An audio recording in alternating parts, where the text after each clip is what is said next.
Se estamos refletindo aqui sobre a vida que pode ser vivida juntos, na prática do amor, somos obrigados a reconhecer que esses juntos, no atual estágio das nossas vidas, para muitas pessoas, pode não significar necessariamente estar juntos presencialmente. O juntos tem sido pouco presencial. E para os profetas do futuro tecnológico, cada vez mais estaremos juntos, não presencialmente. Mas a questão é que a essência da igreja é presencial. E se o viver juntos é fundamentalmente presencial, ainda há muito o que se discernir sobre as consequências desse juntos virtual que nós estamos vivendo. A ciência não tem respostas definitivas sobre como as redes sociais, a internet, o smartphone e outras tecnologias estão influenciando o nosso modo de viver. Algumas conclusões já estão disponíveis. Por exemplo, a filosofia vai dizer que não tem sentido tentar discernir a localização da fronteira entre o real e o virtual. Nós estamos tão inseridos no mundo virtual que não dá mais para separar aquele mundo real que um dia existiu e o mundo atual, onde nós estamos totalmente conectados em 100% do tempo. Essa interação entre real e virtual é tão grande que não faz mais sentido tentar encontrar uma fronteira entre o real e o virtual. A sociologia questiona o tipo de interação que nós estamos tendo com as pessoas e já consegue afirmar que, na prática, nós estamos sendo menos sociáveis e mais intolerantes. A psiquiatria tem falado em aumento de ansiedade, especialmente entre os jovens, e tem falado também sobre o aumento da dependência emocional por likes, por curtidas, e que essa dependência gera dopamina e que vicia, como o álcool e outras drogas. A neurociência está pesquisando uma nova fobia chamada nomofobia, em inglês no mobile phobia, que é o medo de ficar sem o celular. E essa fobia de ficar sem o celular está levando muitas pessoas a experimentar um afastamento social severo. E mesmo quando nós estamos juntos presencialmente, o uso do celular tem colocado as pessoas em situação de isolamento. Nós ficamos juntos, mas isolados, cada um com o seu celular. Já está em estudo pelos neurocientistas a síndrome da vibração fantasma. Você sabe o que é isso? Você sente isso?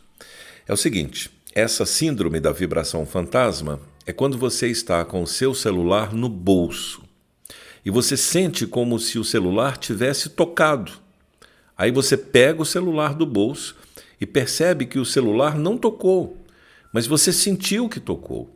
Essa é a síndrome da vibração fantasma. Em resumo, as pesquisas têm constatado que o uso excessivo de redes sociais tem tornado as pessoas mais e menos. Mais egoístas, mais autocentradas, mais dependentes de likes.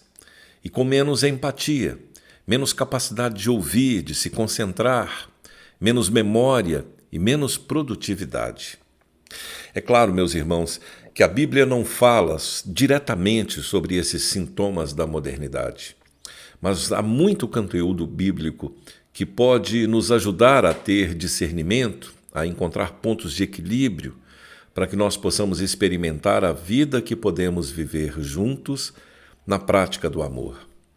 Precisamos ser honestos o suficiente para não atribuir a perda de foco, a esse comportamento egoísta, a dificuldade de concentração e a incapacidade de lidar com as outras pessoas como sendo algo que tenha como causa primária as redes sociais. Não, o problema não está nas redes sociais. Essas patologias só são modernas porque nós estamos olhando para elas através do nosso comportamento nas redes sociais.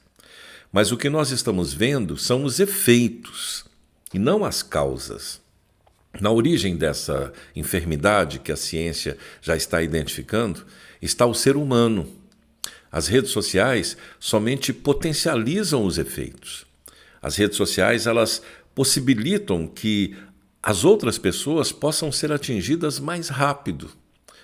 Por isso nós podemos afirmar que a palavra de Deus pode ajudar o nosso discernimento nesse assunto.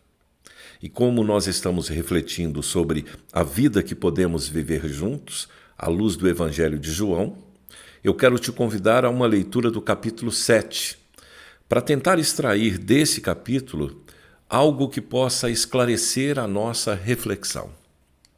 No capítulo 7, João narra a festa das cabanas, também chamada de festa dos tabernáculos, uma das maiores festas do calendário judaico. E eu quero chamar a sua atenção para 3 falas de Jesus que estão nesse capítulo.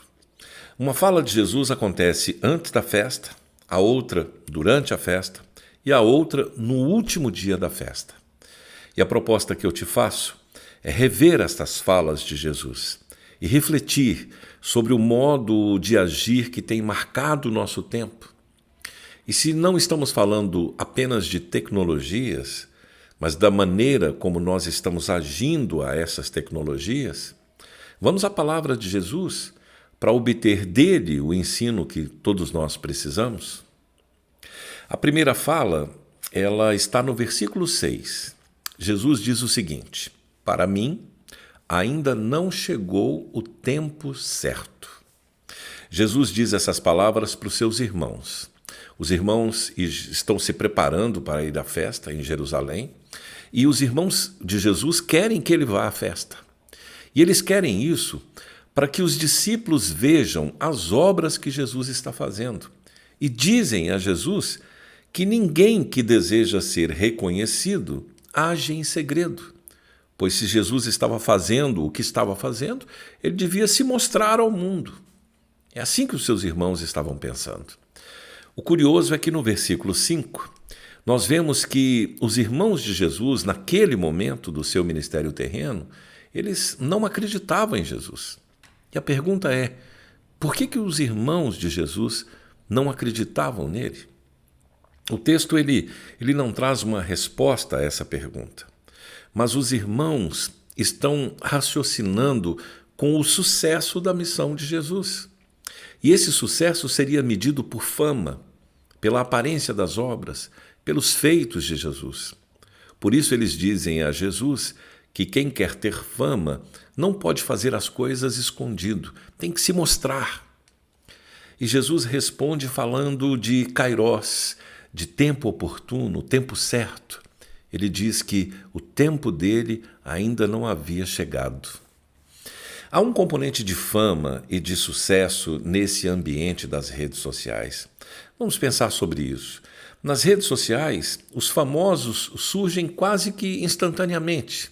De um momento para o outro, uma publicação atinge milhões de pessoas. E muitos que estão nesse ambiente, eles querem exatamente isso. Querem sucesso, fama, likes. Por isso nós podemos entender que aquilo que movia o coração dos irmãos de Jesus continua impregnado em nossos corações ainda hoje. A diferença é que hoje, todo dia é dia de festa das cabanas nas redes sociais. Vamos pensar juntos. Nas redes sociais, quando nós postamos as nossas intimidades, o que nós estamos buscando? O que nos motiva a nos expor de uma maneira tão intensa nas redes sociais? Será que o modo como nós temos usado as redes sociais não está revelando um certo desejo de sermos reconhecidos publicamente? Em que medida esse desejo de se expor não está revelando uma certa carência, um vazio interior que estamos tentando suprir com a exposição da nossa privacidade em busca de curtidas? Jesus responde aos seus irmãos que existe um ciclo da vida, que há um tempo certo, e ele está na agenda do Pai e não na agenda dos seus irmãos. Então a questão para nós é: qual agenda nós temos seguido? Estamos seguindo a nossa própria agenda, a agenda de outras pessoas, ou estamos na agenda do Pai? Jesus estava no tempo de Deus e por isso ele estava totalmente inserido na vontade de Deus. A próxima frase é dita por Jesus depois que ele vai para a festa. A festa durava 7 dias. E diz o texto de João que Jesus foi, não abertamente, mas em segredo. E na metade da festa, ele vai para o templo e começa a ensinar. Então, Jesus está ensinando no templo.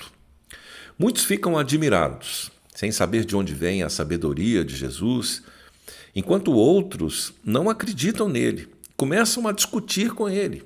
E dizem até que Jesus estava endemoniado. Então, no versículo 24, Jesus diz a seguinte frase: não julguem pelas aparências, mas façam julgamentos justos. Jesus estava dizendo que aquelas pessoas não somente estavam enxergando mal, mas estavam fazendo julgamentos equivocados. Estavam cheias de razão em meio à cegueira, porque elas só enxergavam a aparência. E o pior, julgavam pela aparência. Jesus então faz um diagnóstico do que estava se passando no coração daquelas pessoas que estavam contrariadas com ele. Estava nítido que essas pessoas estavam vivendo de aparências. O problema é que quando nós permanecemos na aparência das coisas, nós perdemos o que é essencial. E o problema é que nas redes sociais nós temos a tempestade perfeita. Porque além de nós julgarmos pelas aparências, nós também estamos nos revelando somente pelas aparências. Nas redes sociais, nós somos meros personagens. Não estamos por inteiro. Nós não nos mostramos em nossa totalidade.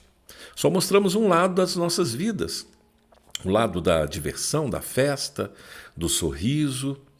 Porque nas redes sociais não existe espaço para dor, para a lágrima, para o vazio existencial. Os personagens nos mantêm na superfície. E os relacionamentos que nós estabelecemos acabam sendo rasos, de curta duração. Observe que tanto o desejo de ser curtido, bem como essa vida de aparências, elas se retroalimentam. Quanto mais nós queremos ser curtidos, mais nós vivemos alimentando personagens que não refletem aquilo que nós somos e o que nós sentimos de verdade. Então é uma sequência. Nós vivemos carentes de relacionamentos verdadeiros, relacionamentos que sejam profundos, que sejam edificantes. Por isso nós criamos personagens, porque nós queremos ser curtidos. E para sermos mais curtidos, cada vez nós expomos as nossas intimidades e as nossas privacidades. E tudo vai se tornando público. E a gente vai perdendo a noção do público e do privado. E porque nós não temos mais privacidade, intimidade, onde os relacionamentos verdadeiros acontecem, nós ficamos carentes de intimidade. E quanto mais nós agimos assim, mais carentes e mais solitários nós permanecemos.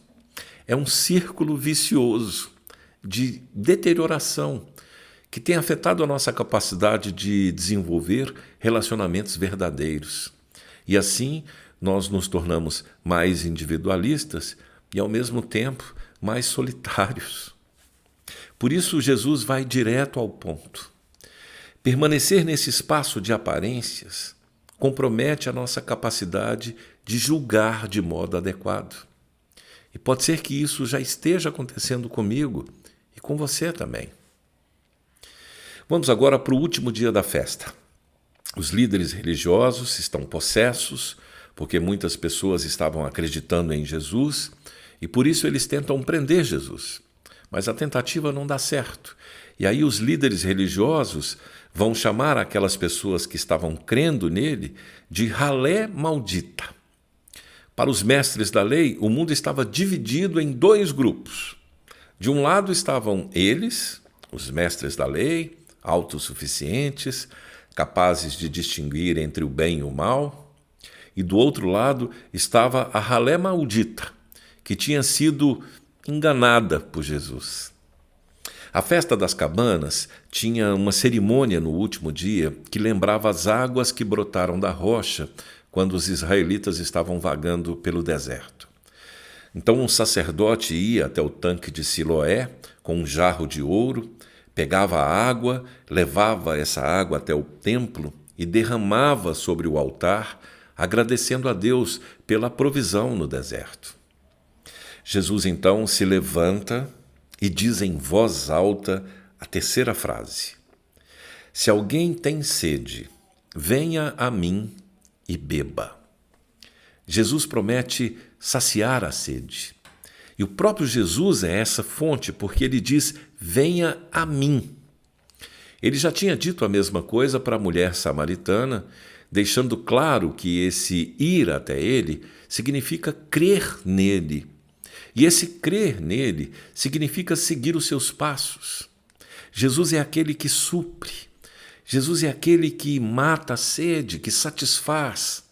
Ele é a fonte dessa água viva que mata a sede. E há nessa frase de Jesus um convite: se alguém tem sede, venha. E esse convite é para qualquer pessoa, onde quer que ela esteja, em qualquer tempo. É um convite para quem tem bebido águas contaminadas. É um convite para quem está com sede, para quem está doente, para aqueles que têm saúde também, para os descrentes e também para aqueles que creem. Esse é um convite para todas as pessoas que têm se sentido vazias. Apenas em Jesus, meu irmão, é possível saciar essa sede. Não existe um outro modo de saciar essa sede. E a conexão dessa afirmação de Jesus, dessa fala de Jesus, com esse tempo de relacionamentos vazios que nós estamos vivendo, de personalidades fake, de intolerância, de depressão, é tão óbvia que nem é preciso conectar essa frase de Jesus e com tudo que ela pode nos ensinar hoje. Você já entendeu? Eu não estou fazendo uma pregação contrária às redes sociais ou ao desenvolvimento tecnológico, mas é preciso ter consciência de que tudo isso, todas essas possibilidades que a modernidade nos traz, não consegue subtrair ou substituir a fonte de onde provém toda a vida. Portanto, meus irmãos, essa é uma reflexão sobre o nosso tempo. É uma constatação de que estamos vivendo tempos difíceis, mas é principalmente uma palavra de fé e de esperança. Nós podemos viver juntos na prática do amor quando nós percebemos claramente de onde provém a fonte que nos sustenta e que sacia a nossa sede. Juntos, na prática do amor, só pode ser experimentado com profundidade quando nós estamos bebendo dessa fonte de água. Jesus diz que, se cremos nele, do nosso interior fluirão rios de água viva. E João explica que Jesus estava se referindo ao Espírito, que seria dado àquelas pessoas que crescem em Jesus. Então, quando cremos em Jesus e recebemos o Espírito, há uma transformação de vida que ocorre no nosso interior. Algo ocorre no nosso interior e isso flui para fora de nós. Muitas vezes nós estamos buscando essa transformação lá fora. E essa não é uma estratégia válida, porque a palavra de Deus, ela nos ensina que essa transformação de vida e do modo como nós agimos nesse mundo tem como fonte a própria vida, que é Jesus. Então, eu vou deixar aqui alguns questionamentos que eu tenho feito para mim mesmo. Não são regras, nem são recomendações, mas elas podem nos ajudar a refletir e deixar que o Espírito Santo que está em você mostre para você o que deve ser discernido. Então vamos lá. Que tal se você silenciar as notificações do seu celular, deixando somente aquelas que você considera realmente importantes? E se você definir horários fixos para você checar as redes sociais? Ou então uma quantidade de tempo diário que você vai ficar navegando nas redes? Que tal você olhar para os perfis que você está seguindo e avaliar se esses perfis trazem algum tipo de contribuição para o seu crescimento, especialmente para a sua paz de espírito. Ou seja, que tal varrer o lixo que muitas vezes nós temos consumido para o lixo? E se você decidir que não vai entrar no jogo e não vai discutir quando você ler alguma coisa nas redes sociais que tem uma posição que você não concorda com ela? E se você resolver não postar aquilo que não vai edificar a vida de outras pessoas? E se você resolver usar as redes sociais para compartilhar somente aquilo que possa tornar esse mundo um lugar melhor? E se você procurar também outras fontes de leitura, de conhecimento, que têm conteúdos não tão imediatos, mas que podem conduzir você a fazer reflexões mais profundas? E se você decidir que, ok, o virtual veio para ficar, mas que isso não vai ser uma tentação para você achar que você pode ficar somente aí, nesse mundo virtual? E se eu conseguir entender que é na dimensão do presencial, do olho no olho, que o viver em Cristo deve ser vivido, e que o isolamento do virtual pode estar nos tornando pessoas mais isoladas e mais refratárias às outras pessoas? Que o Espírito Santo fale aos nossos corações.